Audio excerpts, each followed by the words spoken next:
ইয়েমেনের রাজধানী সানা।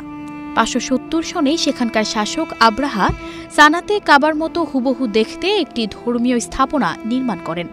তার ইচ্ছে মক্কার পরিবর্তে সানা ঘিরে আবর্তিত হবে বিশ্ববাসীর প্রার্থনা। কিন্তু ধর্মপ্রাণ মানুষ কাবার বিকল্প কোনোভাবেই ভাবতে পারে না।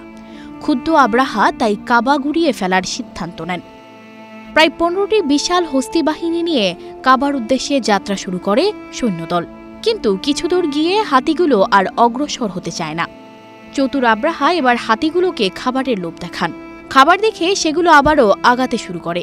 কিন্তু হঠাৎ করেই আব্রাহার সেনারা থামতে বাধ্য হয়। তাদের উপর বৃষ্টির মতো নুড়ি পাথরের ঢিল এসে পড়তে থাকে।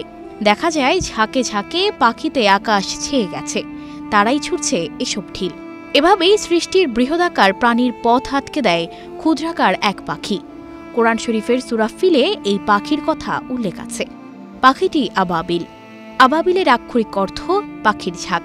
অনেকে তাই একে নির্দিষ্ট কোনো পাখি মানতে নারাজ।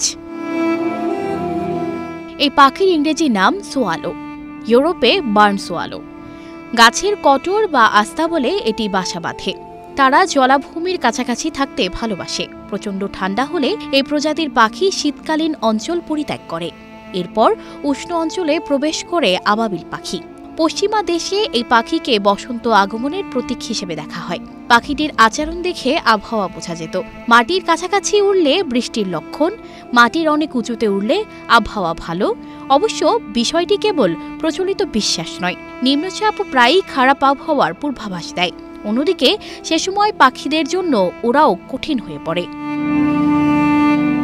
শীতকালে বাংলাদেশে পরিযায়ী আবাবিল পাখির দেখা মিলে। প্রচলিত আছে এই পাখিরা নাকি কখনোই মাটিতে নেমে আসে না, প্রতি বছরই শীত শেষে তাদের ঘরে ফিরে। কথিত আছে আবাবিল পাখি মৃতদের আত্মা বহন করে, আর তাই ছেলে হারানো শোকার্ত মায়েরা পাখিটিকে পবিত্র মনে করত। আবাবিল পাখি হত্যা অশুভ হিসেবে দেখা হতো।